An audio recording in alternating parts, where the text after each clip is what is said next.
Shalom Bapak Ibu, saudara-saudari yang terkasih dalam Kristus. Jumpa lagi dengan saya dalam renungan singkat hari ini. Doa dan harapan saya Bapak Ibu, saudara-saudari terpelihara baik dengan damai sejahtera daripada Tuhan kita Yesus Kristus. Tema renungan singkat kita hari ini adalah paradigma. Bapak Ibu, saudara-saudari yang terkasih dalam Kristus, apa yang mempengaruhi dan menentukan seseorang untuk berpikir, bersikap, dan bertingkah laku? Ketika saya bergabung dalam satu tim pengajar dari suatu perusahaan, ada seorang teman wanita yang bersikap agak sedikit nyeleneh. Dia selalu mencari perhatian melalui penampilannya yang nyentrik dan sikapnya yang berlebihan, sehingga membuat orang-orang di sekitarnya agak risih termasuk saya. Akibat kelakuannya, ia menjadi populer, terkenal karena menjadi bahan omongan. Saya pun menjadi salah satu yang menjaga jarak dengannya. Suatu hari ada tugas bersama dan saya dipasangkan dengan si nyentrik ini. Dengan terpaksa saya harus berkomunikasi dengannya. Karena tugas ini berlangsung beberapa minggu, banyak waktu yang kami habiskan bersama. Suatu hari, ia menceritakan tentang kehidupan pribadinya. Saya baru tahu ternyata selama ini dia menjalani kehidupan yang berat. Ia harus berjuang menghadapi suaminya yang sangat kasar dan arogan. Dia dianiaya bertahun-tahun dan diancam akan dibunuh jika lapor polisi. Dan karena kesulitan ekonomi, ia harus bekerja sampai jauh-jauh malam untuk membiayai kebutuhan keluarga. Dan sambil bercerita, dia menangis. Saya baru mengerti peristiwa yang melatar belakangi sikapnya selama ini. Mendengar kisah hidupnya mengubahkan paradigma saya tentang dia. Bapak Ibu, saudara-saudari yang terkasih dalam Kristus, perubahan paradigma itulah yang membuat saya tidak sama lagi dalam memandang dan memperlakukan si nyentrik ini. Dan ketika tugas ini berakhir, justru pertemanan kami dimulai. Bapak Ibu, saudara-saudari yang terkasih dalam Kristus, kisah yang tadi saya ceritakan memberi gambaran kepada saya bahwa paradigma sangat berpengaruh untuk menentukan seseorang dalam berpikir, bersikap, dan bertingkah laku yang pada akhirnya menentukan kualitas hidupnya. Seperti perubahan paradigma saya terhadap si nyentrik yang pada akhirnya mengubahkan sikap saya terhadap dia. Nah, untuk perubahan paradigma seseorang diperlukan proses.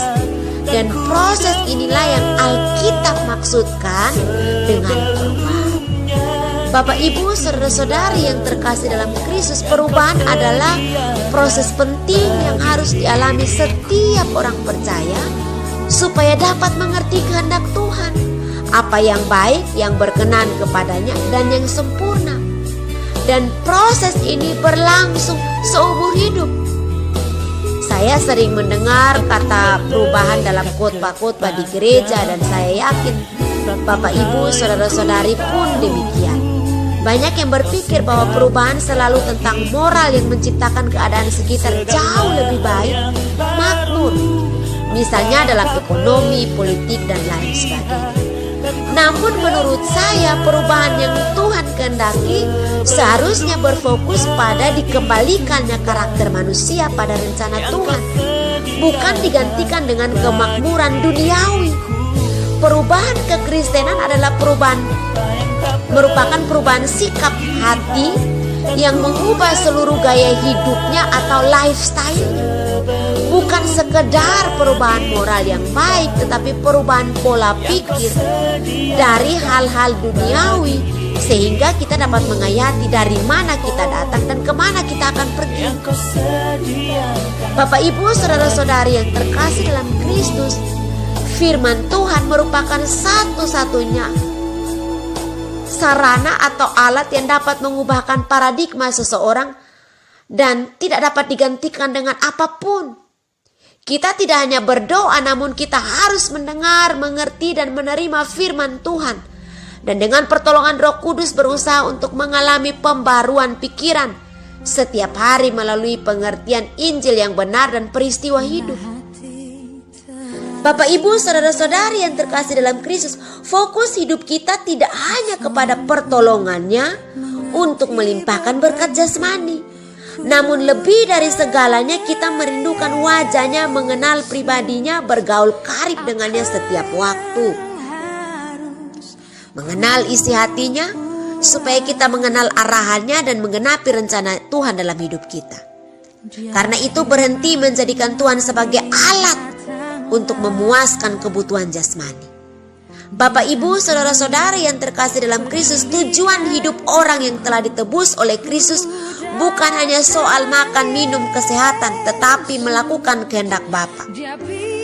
Melalui perubahan paradigma, cara hidup kita berubah. Karakter hidup kita diubahkan menjadi pribadi yang unggul.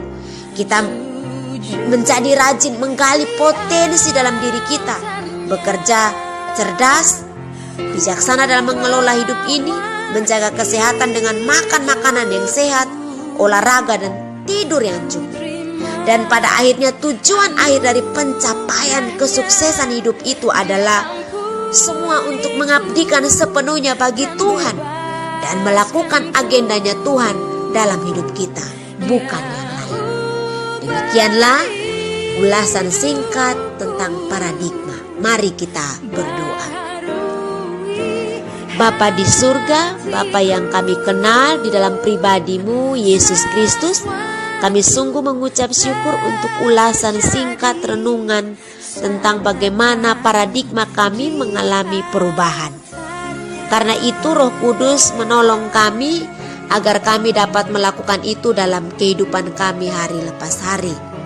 Kiranya Tuhan memberkati kehidupan kami. Ubahkanlah hati dan pikiran kami, selaraskanlah dalam kehendak-Mu ya Tuhan, agar kami menggenapi agenda Tuhan dalam hidup kami. Terima kasih, kami sungguh mengucap syukur untuk renungan hari ini. Berkatilah kami demi Kristus Yesus, kami berdoa. Haleluya, amin. Demikianlah renungan singkat kita pada hari ini. Sampai ketemu lagi dalam renungan berikutnya. Tuhan memberkati. Shalom.